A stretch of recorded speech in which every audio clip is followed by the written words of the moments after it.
Con sus manos casi congeladas por el frío, Isabel contó de nuevo el dinero que había obtenido a cambio del poco oro que había encontrado durante aquella, su semana de cachorreo, en la mina de la ciudad de La Rinconada, el lugar poblado más alto del planeta. Evidentemente preocupada, notó que esto no le alcanzaría para sobrevivir ni 20 de los 45 días que le esperaban de trabajo sin recibir paga alguna. El próximo mes se cumplirían ya 5 años desde que ella, junto a su esposo Roberto, hubiera salido de Puno hacia la capital del oro. Ambas ciudades, ubicadas en las altas montañas del sur peruano en busca de un mejor destino. Se decía que allí abundaba el oro y que solo un par de años de trabajo duro bastarían para poder vivir bien durante los siguientes 4 o 5 años. A pesar de esto, había sido otra la realidad para ellos dos. Para los mineros que querían probar suerte en La Rinconada, existía un único trato entre ellos y su empleador. Los aspirantes al trabajo prestarían su servicio durante 45 días sin salario, en los helados socavones de las minas, y a cambio, al final de estos, tendrían como recompensa una semana completa para sacar todo lo que pudieran para ellos mismos. Esta era denominada la semana de cachorreo. Cualquiera pensaría que este era un buen trato, pero esto parecía más bien un juego macabro, una ruleta rusa en la que se jugaba constantemente la vida debido a las condiciones extremas del lugar. Sin embargo, había otra ficha en el juego que no pocos desconocían y que era crucial para obtener los mayores beneficios posibles: las ofrendas al Chinchilico. Un aspecto de gran relevancia en esta historia es que el trabajo en la mina, al parecer, solo era bueno para los que realizaban diligentemente sus ofrendas al Chinchilico, también conocido como el tío, un espíritu que, según el contexto, podría llegar a ser protector o vengativo. Solo existían 2 condiciones para obtener sus favores, y por ende, el éxito en la extracción del preciado metal. Estas eran, por un lado, las ofrendas como el licor, las hojas de coca u otros regalos de este tipo. Pero, más importante incluso que estas, era la intención de la búsqueda.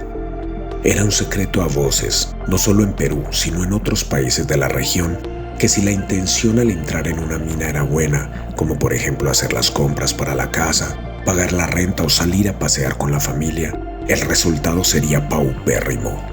En cambio, cuando las intenciones eran oscuras, como ir de fiestas con mujerzuelas, embriagarse o gastarse el dinero consumiendo algún tipo de alucinógeno, la cosecha sería abundante. Estas últimas semanas habían sido particularmente malas para la pareja. A las ya difíciles condiciones a las que se veían abocados para poder sobrevivir, habría que sumarle ahora que Roberto había adquirido una intoxicación con mercurio que lo había postrado en la cama, debido a que, en los pocos momentos que le quedaban libres, salía a desempeñar el rol de payaquero, el cual consistía en buscar, entre la basura y los residuos que se desechaban de la mina, cualquier mínimo vestigio del precioso metal. Debido a sus arraigadas creencias religiosas, Isabel y Roberto habían pactado desde el principio no realizar ningún tipo de ofrenda a aquella entidad. Mucho menos estaban dispuestos a entrar a la mina con la finalidad de obtener el oro para abusar de los bajos placeres mundanos que pululaban en aquella región. Las cartas estaban sobre la mesa, pero Isabel, firme en su posición, se decía a sí misma que se mantendría alineada con sus principios morales. El paso de los días no mostraba en la cara de Roberto mejora alguna. Muy por el contrario, su condición empeoraba con el paso de las horas. Los servicios en la ciudad eran básicos y el cuerpo médico que prestaba su voluntariado allí, por muy buenas intenciones que tuviera, no contaba con los equipos necesarios para garantizar una buena atención a los casos como el de Roberto. Como si esto fuera poco, los ahorros de la pareja eran nulos, lo cual empeoraba la situación, ya que esto impedía la posibilidad de trasladar al hombre a otro lugar que contara con un mejor servicio.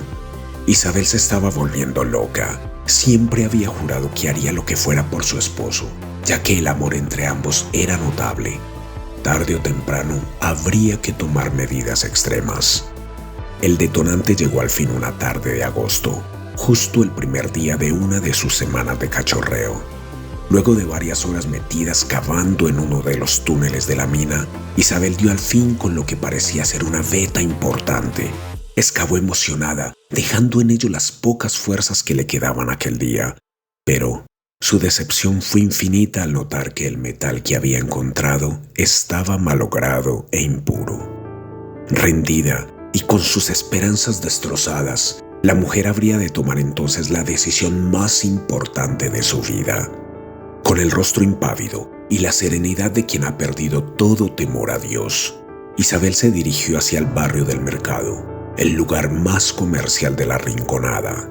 Sabiendo que ya no le quedaba mucho que perder, tomó sigilosamente y sin pagar de uno de los establecimientos que allí había una botella adulterada de pisco, un trago tradicional de la región, junto a unas hojas de coca. Regresó a la mina y las arrojó con rabia a los pies del altar del Chinchilico.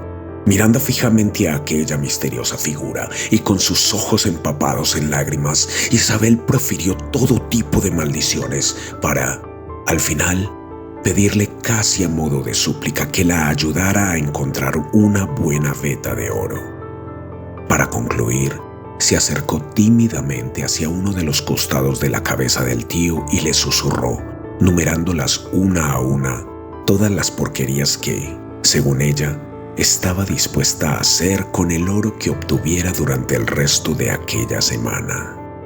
Inmediatamente terminada aquella retahíla, a su mente comenzaron a llegar imágenes de los túneles. Eran como especies de mapas que le revelaban, en su totalidad, ese gran cúmulo de laberintos. En su visión pudo percatarse de algunos lugares a los que nunca había ingresado debido a que habían sido muy mal referenciados por los mineros más avesados, en especial el denominado Túnel de los Olvidados, uno de los más lejanos y temidos. En aquel momento solo se le ocurrió pensar que aquellos viejos mineros solo hablaban pestes del lugar, no porque fuera malo y quisieran protegerla, sino porque no querían que ella encontrara las inmensas vetas que allí había. Sin dudarlo, Isabel emprendió su camino hacia lo que creía sería el lugar que la aliviaría a ella y a su marido de todas sus desgracias. Jamás imaginó que el mayor de sus anhelos habría de convertirse en su peor tragedia. Más de 2 kilómetros de distancia separaban el túnel de los olvidados de la entrada principal a la mina La Rinconada. No sin esfuerzo, Isabel pudo llegar hasta allí. Era un lugar al cual solo se podía acceder por un empinado y estrecho pasadizo que parecía ser engullido por la tierra. Contrario a lo que ella pensaría, dada la profundidad del socavón, aquel era uno de los lugares más gélidos que habría de explorar desde el principio de sus labores como minera, hacía ya más de 4 años. Más de 7 pequeñas aberturas en las paredes de aquel recinto conformaban un intrincado sistema de estrechísimos subtúneles. Sin saber por dónde empezar a buscar, Isabel se dejó llevar por su instinto y comenzó a adentrarse en el primero que vio de izquierda a derecha. Como pudo, empezó a gatear por el interior de la cavidad. Así estuvo durante más de 15 minutos, y justo cuando empezaba a preguntarse si estaba procediendo de manera correcta, ante sus ojos se abrió una inmensa cueva, de la cual difícilmente podría verse el lado opuesto a donde ella estaba. Acercó una de sus manos a la linterna que llevaba puesta sobre la parte frontal de su casco de seguridad y, para su gran sorpresa y regocijo, todas las paredes del recinto estaban cubiertas de lo que, sin duda, era el más puro oro que había visto en su vida. Sin perder el tiempo, Isabel se dispuso a golpear la roca con su pica de mano. Sin embargo, ante su primer intento, una sombra gris cubrió lo que hasta ese momento fue su radiante sonrisa. La piedra era el material más duro que jamás había conocido. Por más fuerte que la golpeara, nada podría extraer de aquellas paredes. Solo chispas se desprendían del roce de la herramienta contra el impávido muro. Las horas pasaban, y aunque sabía que debía salir pronto de la mina antes de que ésta cerrase, la impotencia y la frustración anularon sus sentidos. La helada y mortífera caricia de la noche la sorprendió entonces allí.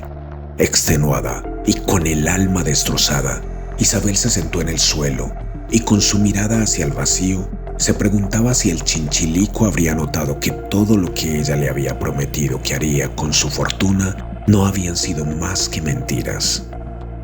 3 días después, el moribundo Roberto, cargado por un par de hombres, fue sacado de la casa de alquiler en la que residía con su esposa. Esto debido a que no habían pagado la renta. Sus restos aún reposan debajo de las coloridas bolsas de basura que adornan su tumba en la parte alta de la ciudad, la tumba más alta del mundo.